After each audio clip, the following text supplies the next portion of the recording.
ಹೆಣ್ಣು ಅಂದ್ರೆ ಬಾಳಿನ ಕಣ್ಣು ಅಂತ ಹೇಳ್ತಾರೆ. ಆದ್ರೆ ನಾನು ಯಾವ ತರ ಕಣ್ಣು ಹಾಕ್ತೀನೋ ಈ ಜಗತ್ತಿಗೆ ನನಗೆ ಅರ್ಥವಾಗ್ತಾ ಇದೆ. ನನ್ನ ಆಸೆನೇ ಬೇರೆ, ನನ್ನ ಕನಸೇ ಬೇರೆ. ಈ ಜಗತ್ತು ನಾಳೆ ನಾನು ಆಡಿಸುವ ಬೊಗರೆ ಆಗ್ಬೇಕು. ಏ ಸೀತಾ, ನನಗೆ ಹೋಗ್ತಾ ಇರುವೆ. ಇದು ಶ್ರೀ ಗೌರಿಯ ಕೊನೆ ಶುಕ್ರವಾರ ಅಲ್ಲವೇ? ಅದಕ್ಕೋಸ್ಕರ ದೇವಸ್ಥಾನಕ್ಕೆ ಹೋಗ್ತಾ ಇದ್ದೀನಮ್ಮ. ಏನೇ ಕೈಯಾಳಿ, ನನ್ನ ಗಂಡನನ್ನು ಜೈಲಿಗೆ ಕಳಿಸಿ ಅವನೊಬ್ಬ ಕಳ್ಳ ಮಗನನ್ನು ಕಟ್ಟಿಕೊಂಡು ನಿನ್ನ ಮನೆ ಬಂದಂತೆ ಹಾರಾಡುತ್ತೀಯಲ್ಲ, ನಿನ್ಗೆ ಹೇಳೋರು ಕೇಳೋರು ಯಾರು ಇಲ್ವೇ? ಇದೇನಮ್ಮ, ದೇವಸ್ಥಾನಕ್ಕೆ ಹೋಗ್ಬೇಕಾದ್ರೂ ನಿನ್ನ ಅನುಮತಿ ಕೇಳಬೇಕೆ? ಪ್ರತಿ ಹೆಜ್ಜೆ ಕಿತ್ತಿಡಲು ನನ್ನ ಅನುಮತಿ ಬೇಕೇ ಬೇಕು ಅಂತ ಆವತ್ತು ಈ ಮನೆಗೆ ಬಂದಾಗ ಹೇಳಿಲ್ಲವೇ? ಏನೇ ಹಾಗೆ ನನ್ನ ಮುಖ ನೋಡ್ತಾ ಇರುವೆ? ಈ ಮನೆಯ ಸಾಲವೆಲ್ಲ ನನ್ನ ತಂದೆ ಕೊಟ್ಟಿದ್ದು ಇಷ್ಟು ಬೇಗ ಮರೆತು ಬಿಟ್ಟಿಯ? ಹಾಗಂತ ನಮ್ಗೆ ಶಿಕ್ಷೆ ಕೊಡ್ಬೇಡಮ್ಮ. ನಾನೊಬ್ಬಳು ನಿನ್ನ ಒಡ ಹುಟ್ಟಿದ ಅಕ್ಕನಲ್ಲವೇ? ಮುಚ್ಚು ಬಾಯಿ. ಅಕ್ಕನೆಂದು ಹೇಳೋದಕ್ಕೆ ನನಗೆ ನಾಚಿಕೆ ಆಗುತ್ತದೆ. ಆಸ್ತಿಯ ವಿಷ ಬೀಜವೆಲ್ಲ ನನ್ನ ಗಂಡನ ತಲೆಯಲ್ಲಿ ತುಂಬಿ ಅವನಿಂದ ನನ್ನನ್ನು ಕೊಲೆ ಮಾಡಿಸಿದ ಕೊಲೆ ಪಾತಕಿ ನೀನು. ತಂಗಿ, ಮುಚ್ಚು ಬಾಯಿ. ತಂಗಿ ಅಂತ ನನಗೆ ಹೇಳ್ಬೇಡ. ಈ ಮನೆಗೆ ನಾನು ಮೊದಲೇ ಸೊಸೆಯಾಗಿ ಬರುತ್ತೇನೆಂದು ನಿನಗೆ ತಿಳಿದು ಈ ರೀತಿ ನಾಟಕ ಮಾಡ್ತಾ ಇದ್ದೀಯ. ನೋಡಮ್ಮ, ಗಂಡ ಬೇಕಾದ್ರೆ ಹಿಮಾಲಯದ ಬಂಡಿ ಬಂದು ಮೈ ಮೇಲೆ ಬಿದ್ರು ಕೂಡ ಸಹಿಸ್ಕೊಳ್ಬೇಕಮ್ಮ. ಅದು ಸ್ತ್ರೀ ಕುಲದ ಪದ್ಧತಿ. ನನ್ಗೆ ಈ ರೀತಿ ಮಾತನಾಡ್ತೀಯ?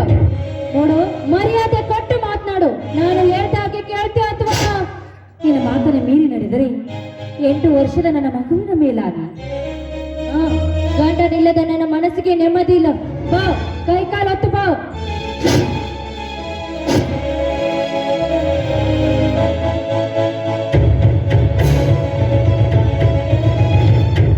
ಆಯ್ತಮ್ಮ. ಆ ಶ್ರೀಕೃಷ್ಣ ಪರಮಾತ್ಮನೇ ತನ್ನ ಗೆಳೆಯರಾದ ಸುಧಾಮನ ಕೈಕಾಲು ಹಿಡಿದು ಸೇವೆ ಮಾಡ್ತಿದ್ದ. ಅಂಥದ್ದಲ್ಲಿ ನನ್ನ ತಂಗಿ ಆದ ನನ್ನ ಪಾದ ಸೇವೆ ಮಾಡಿದ್ರೆ ತಪ್ಪೇನಿದೆ?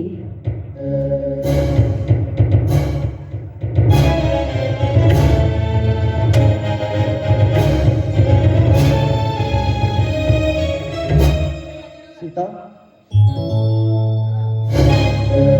ಸೀತಾ, ಏನಿಲ್ಲ ಅಲ್ವೇ? ನಿನಗಿಂತ ನಿನ್ನಕ್ಕ ಹಿರಿಯವಳು, ಅವಳಿಂದ ಸೇವೆ ಮಾಡಿಸ್ಕೊಳ್ಳೋದೆ. ಏಕೆ ಬಡ್ಕೋತೀಯ? ನಿನ್ನ ಸೀತಾ ಏನು ಮಾಡ್ತಾಳೆ ಅಂತ ನಿನಗೆ ಕಣ್ಣಿಗೆ ಕಾಣಿಸೋದಿಲ್ವೇ?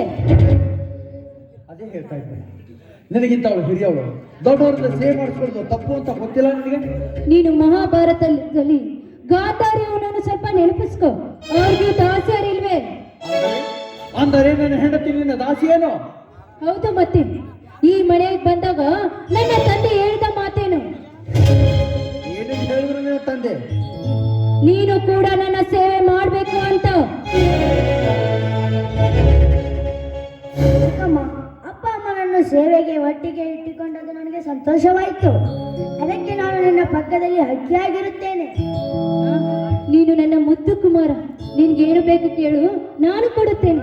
ನೀನೇ ಮಾತು ನಿಜ ಹೇಳುತ್ತೀಯ ಅಮ್ಮ? ಏನ್ ಬೇಕು ಕೇಳು, ಕೊಡುತ್ತೇನೆ.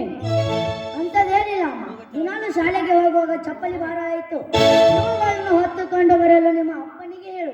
ಏನೋ ಮುಟ್ಟ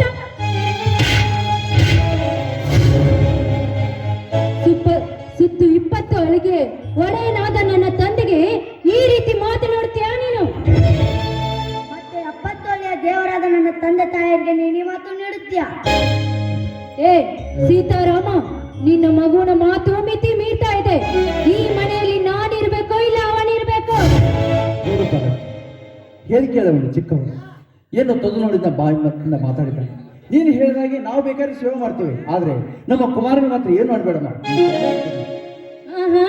ನೀವೇನು ಮಾಡ್ತಾ ಇರುತ್ತೆ ಅಂತ ನಾನು ಸ್ವಲ್ಪ ಇಲ್ಲೇ ಎದ್ದು ನೋಡ್ತೇನೆ.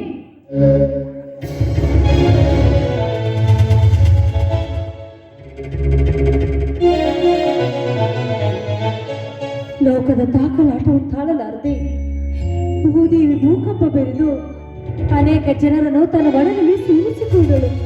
ಹಾಗೆ ನಮ್ಮನ್ನು ಕೂಡ ನೀನು ಒಡನಲ್ಲಿ ಸೇರಿಸಿಕೊತಾಯಿ. ಈ ಪುಟ್ಟ ಕಣ್ಣನ್ನು ಕಟ್ಟಿಕೊಂಡು ನಾನು ಇರಲಾರೆ. ಅಮ್ಮ, ನೀನೇಕೆ ಹತ್ತು ತತ್ತರಿಸಿ ನಿನ್ನ ತಂದೆಗೆ ಹಾಳ ಮಾಡಿಕೊಳ್ಳುತ್ತಿರುವಿರಿ? ಅದನ್ನೆಲ್ಲ ನೀನು ಕೇಳಬಾರ್ದು ಚಿಕ್ಕವರು.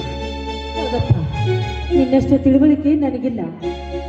ಹೆತ್ತ ಮಗನಿಗೆ ತುತ್ತು ಮಾಡಿ ಉಳಿಸಬೇಕೆಂದ್ರೆ ನಿನ್ನ ಚಿಕ್ಕಮ್ಮನ ಸತ್ತಾಗಿ ಬಿದ್ದಿರುವ ನಾವು ನಿನಗೆ ಹೇಗಪ್ಪ ಉಣಬಡಿಸಬೇಕು? ಅಮ್ಮ ಎಂತಕ್ಕೂ ಹಂಗಿನ ಮಾತಾ?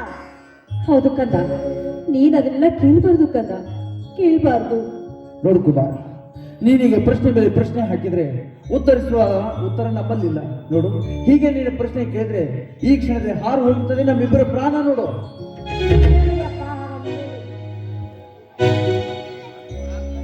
ಇಲ್ಲಿ ಬಾ ಕಂದ, ತುಂಬಾ ಹೊತ್ತಾಯ್ತು, ನಡೆ ಒಳಗಡೆ. ಬಾ.